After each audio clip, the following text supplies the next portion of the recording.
as promised, we're here with Wandile today from Agbus, and he's going to share some thoughts on his views basically going forward into the summer grain season with a lot of uncertainty currently entering into the markets. Welcome, Wandile. We're very glad to have you here today. No, thanks for having me on, Johnny. I don't think, Johnny, I will share thoughts. I think we'll have conversation because I'm actually also interested to hear how you are reading this season. Because from where I sit, I mean, we started last year, excessive rains from when the summer crop season in October, to the extent that some people saw a bit of a month or so delay in their plantings. But then they began planting and the crop was looking great. I remember in December driving around the the Midlands area of KZN in the Eastern Cape, parts of Free State, and it was looking great, but it was clear that for some region, the crop was about a month or so late. And even when I spoke with Grain SA colleagues, it looks like they are generally happy with what they are seeing and hearing from their members. But I wanted to hear from you. How are you seeing? What do you see when you drive around? What do you hear from people when you speak with them? Yeah, definitely. I think it will definitely be an interesting discussion regarding the crops. I think the general feeling that I'm getting is that we had good rainfall, and I think we're expecting a good crop, maize and soybeans, for instance.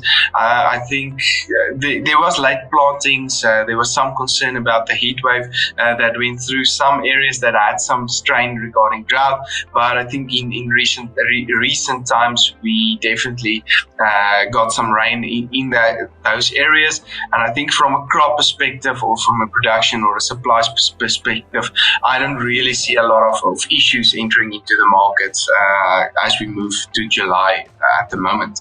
Your thoughts on that? Yeah, I mean, it's the same. It's the same. And I do think, though, that even the rain that we've started receiving since the start of February, because one of the things we are worried a lot about is the heat wave, particularly for areas under irrigation. Because, Johnny, as you know, I mean, we still have about 20% of our maize under irrigation, 15% of soybean under irrigation. So with load shedding and the disruption, we were worried that there is a bit of strain, and that intense load shedding also coincided with the heat wave in some of the areas. But I think since we started receiving these rains, that too is also giving the guys a bit of a breather. So I'm generally optimistic. And I don't know if you saw what the USDA came up with, their Pretoria office. They released their early estimates, and I think they are penciling something around about 15.6 million tons for total maize. But of course, they are about 600,000 is smallholder or non-commercial, and then for commercial, it's about 15 million tons. But broadly, I mean, that's a decent crop, slightly less than last year if you look at the commercial portion, but I still think that it's a decent crop. And I think they are probably right onto that, even though maybe we may come up slightly less than them, because I think the most important thing, Johnny, which I'm sure you're also watching, is what the area planting will be when the CEC releases that on the 28th of this month, to have a sense of that. But broadly, I'm with you that we're probably looking at a good crop. Yeah, I think I'm a bit more bearish than you in terms of I think we're going to have a better, higher supply than that, or a bigger crop than that, but it's just my general feeling. I can be wrong, of course, but I think in general, I think there's going to be, especially for soybeans, maize, yeah, maybe a bit higher, but I think there's going to be a bumper soybean crop this year. That might be true, because I mean, some of the people that I was talking with, the farmers, they're talking a lot about the exports of soybeans, which then signals to the point that you're saying. And then if we have a bit of a bigger soybean, then that's even much more fantastic news in as far as the supply, but also then prices side. Because I mean, I've been feeling really bad for the guys that are in the livestock industry, because they were experiencing tough foot and mouth disease, but also higher feed costs. And then now, if domestically we'll get a bit of a bigger crop, while global grain prices are also coming down, it means then that looking at the July price of maize, that means it would remain at least at these accommodative levels, which I think they are much better than what we have seen over the past few months. So really beneficial for the guys that are in the livestock and using the grains in general. Are you seeing that on a price trend? What's your feeling on a general price trend of the grains and oilseeds? So I think given this, and as you might know, the last 3, 4, 5 years, we've really looked into the national factors as well that determine price. So our local crop was a really small percentage of what happened to prices. So we really looked into import and export parity prices. So from that perspective, I'm thinking prices can come down. I'm a bit bearish on those markets. We can expect a large crop from South America, and especially if weather turns now, we went head into a more El Nino phase, locally La Nina phase in North America. We can see a bit of better rainfall as we move into their planting season in the middle of the year, and I think just that sentiment in the market can result in grain, especially maize and soybean prices to come down, and we can move to the old traditional price trends that we see lower prices in June, basically that we've seen by what the average trend was over the last 30 years basically. So I think from that perspective, I'm seeing lower prices, grain prices, of course lower feed prices as you mentioned, and I especially think, and I would like to have your thoughts on this as well, I think there's going to be some relief for your more intensive agricultural practices such as poultry production, pork production. Prices that's staying on a bit of a high level. Those producers had a really rough time the last 2 years with high feed costs and electricity issues we've got. And so there were some producers that got out of the industry, lower production levels, higher commodity prices, lower feed costs. I think they can see some relief, but your extensive production practices such as beef and sheep, I think they can move into a tougher or a more difficult part of the season, basically, if we look into the seasonal swing in trends. So yeah, basically that's my thoughts in quick on the livestock industry at the moment. You are quite more optimistic than me, Johnny, when it comes to the pricing side for the users. Because when you think about the long-term trend and say we'll be back in those levels in grains, because I mean, while South America, I mean, you're right, there's a large supply that is coming there if you look at the numbers that are coming out of Brazil. But overnight, I was increasingly worried because people are worried about Argentina. To say, look, while Brazil is getting all of these rains, still fairly dry in Argentina. So on balance, I think, yes, there will be a good crop in South America, but it still worries me.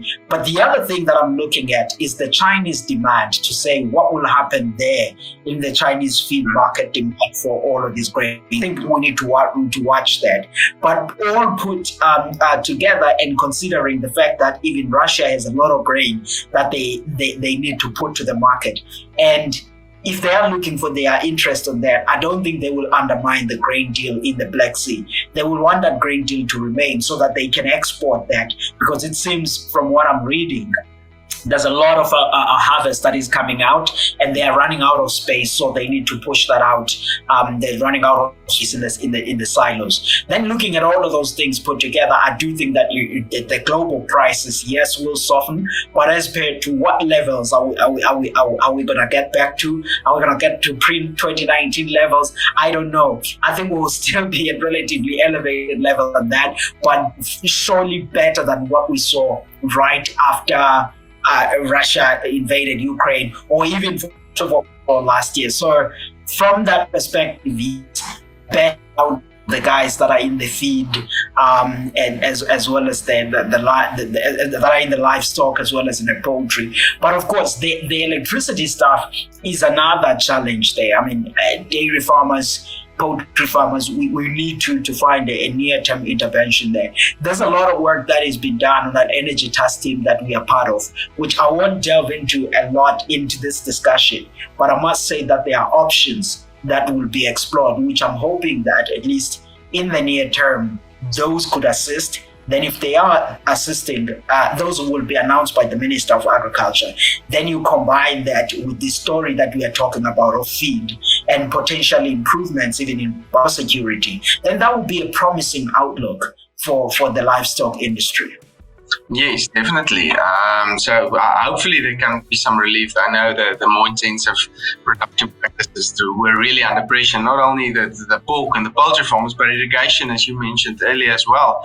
And hopefully there can be some relief to that. And I know the agriculture, or the entire GDP is basically, it's a lot dependent on how good the agricultural industry, especially through COVID now. If the agricultural industry grew in terms of their economic growth and their contribution, we really saw it serve as a basis for the entire economy. So I think it's really important going forward. In terms of price predictions, in terms of grain, quick one. I really took the emotion out of everything, and given current price levels, I think we're at 4,300 thereabouts at the time of this recording, and given seasonal trends, it usually decreases as we move to July. But as the harvest pressure comes in. Yes, and I think there's definitely a 300 or 400 rand downward pressure on that. But Johnny, aren't you worried? Sorry for speaking over you, but aren't you worried about the stock levels at the moment? That's the one thing that actually keeps the prices at its current levels. If you look, there's a lot of factors driving prices down. South America, a lot of big harvest. North America, we're expecting a better harvest as we move into the planting season. Sure. There's lower global demand. So I think, but one thing is, of course, as you mentioned as well, is Chinese demand as they opened up after COVID, so that can pull up prices. But the one thing that's really keeping prices at current levels is stock levels, and it's really tight at the moment as well, and that's why prices keep to be, they're still very volatile. So when new news come to the market, you really see the markets reacting. The sensitivity is quite high. Yes, and that's precisely why stock levels, and I think that's due to stock levels that's still tight. So it can keep prices on a slightly high level, but I think negative sentiment will try to push prices downwards. But what's really worrying is that a lot of farmers didn't use pricing mechanisms this year to keep their risk down. So they haven't. Do you think people had a feeling that we still have a bit of a higher prices for some time? What was the thinking? The feeling is that prices went up the last 3-4 years. Prices went up in July, and that's why we had slightly dry weather in North America. So there was some support, etc., that resulted in these high prices. So folks thought we found a new base. Yeah, but I think as soon as the weather turns, we move back into a dry season locally, and if that's going to happen or not, I'm not sure. I'm not a climatologist, but as soon as that happens, we can move into a low price scenario again when we move to harvest. So I don't know. It's a difficult one to say. But I must say, Johnny. Yeah, I must say, Johnny, with all of that, a good outlook for now. I mean, I'm glad that we're able to talk of a big harvest at this point, because when I look in the upcoming season, the 2023-24, I get very worried. I was looking at what the Australian Bureau of Meteorology, as well as the colleagues at the Earth Institute at Columbia, all talking about this increased probability of an El Nino in the coming season. So it's good that now we can actually enjoy the big harvest, good agricultural conditions outside, good rains, because the next couple of years may be very tough or maybe not. But I think if we can get an intense El Nino as what we saw in 2015-16, then that would be very bad for the sector. Or if it's mild like 2018, then that would be better, especially with the current soil moisture. So I'm glad that we're able to have an optimistic conversation now, because later on in the year or next year when we're looking at the next season crop, I think we're going to be looking at a very different outlook. But of course, the weather colleagues will tell us more about this as the year progresses. Yes, definitely. And one thing I want to get your opinion on is really we had high profit levels in the grain industry the last 4 or 5 years. We had good prices, international prices. We had good yields, so we had high profit levels. But can we see the opposite of that as well? If we get higher rainfall in the northern hemisphere, higher yields or higher stocks that coming out of North and South America, lower international prices, and then of course drier weather locally, which can mean slightly lower yields. So can we see low prices, low profits as we move into the next 2 or 3 seasons? I think, Johnny, farmers would be mad at you for saying they saw higher prices because, I mean, the input costs were ridiculous. I would even say the higher grain prices as well as the large yields were a bit of assisted a lot, because if you're looking at the fertilizer, as you discussed in one of your sessions, and you looked at the agrochemicals and all of those things, they really did eat up what would have become a potentially higher profit for the guys. But I mean, I get your point, and you're right on that to say there were still better financial conditions. We saw tractor sales being very promising, which means that people had a bit of money to go and spend and get something. But the point you're raising is an important one, because the market was driven largely by those global factors. Now, as the swing changes, and then the northern hemisphere starts to get even more favorable weather conditions in South America, and I think then that will drive the prices down globally, then the profits and the profitability will become fairly tight. The hope then is that the input costs going into the next season, fertilizer prices specifically, and fuel, if they can moderate or continue to moderate, as we already see the prices coming down, that would be very helpful. Because if that doesn't happen at the same rate, then it will be very tough for the next season.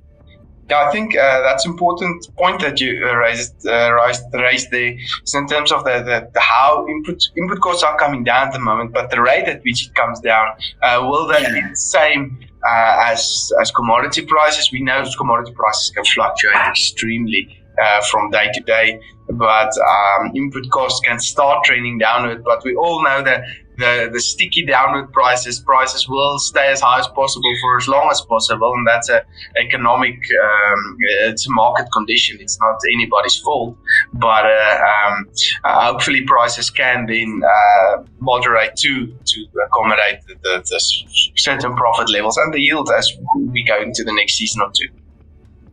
Yeah, absolutely. I think that those are some of the things that we out to look out for in the market. Pay attention to global factors. Pay attention to the weather, as well as we move to the new season. But I would say still, as we conclude the conversation, in the near term for South Africa, fairly positive about the agricultural conditions. Of course, still worried about the electricity issue, particularly for everyone that is in fruits, vegetables that depend on irrigation, and the certain areas of grains that, as we said earlier on, that depend on irrigation. But put everything together and focusing only on grains and oilseeds, the outlook is still fairly promising. That we will have harvests that are generally above long-term averages for much of the crops, specifically the bigger ones, which is maize, soybeans, and sunflower. I'm holding that optimism. Then as we get towards the end of the year, we have to watch and see how that weather outlook looks like, and then we'll get a sense of what the next season will be. Yes, I fully agree with you. I think for this year, it's really optimistic about the outlook. Hopefully, the levels of profit levels will be to a sufficient level, but I think we must reassess towards the end of the year. As soon as the planning for the next season starts, we can reassess whether weather is driving different prices, because I think it will definitely be a weather-driven system. Going over to the next year's season, of the next crop, and weather will play a crucial role in international prices, the input costs and the yields, and ultimately the profit levels of our farmers locally as well. Absolutely. And then we'll probably then do another session where we will recap to say, look, these are some of the things we were thinking about at the start of the year. Where are we at this point? And I think that will be useful to do that. Yeah. Thank you very much, Wandile. It's very interesting to talk to you, and you're getting your perspective. And yeah, hopefully we're holding thumbs for this coming season, and all our farmers, to keep producing food and making sure that our country is still food secure. Yeah, man, I enjoyed this. Thanks so very much for doing this.